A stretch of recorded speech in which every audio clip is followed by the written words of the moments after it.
Some pool pump motors are dual voltage, meaning they can accept either 230 volts or 115 volts.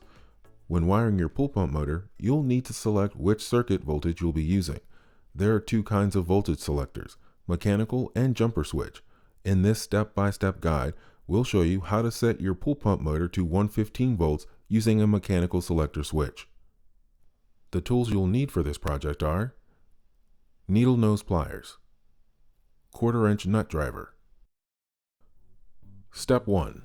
Remove the motor cover with a 1/4-inch nut driver.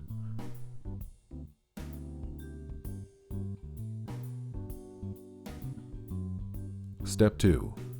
Use a pair of pliers to turn the mechanical switch to 115 volts.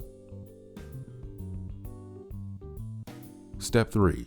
If you are not using quick disconnects, create a candy cane shaped wire bend to connect to the terminal board screw. Step 4. Connecting the wires. For specific wiring instructions, check your pool pump motor's label.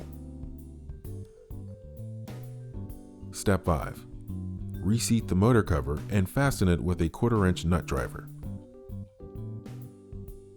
That covers the steps on how to switch a pool pump motor's voltage using a mechanical selector.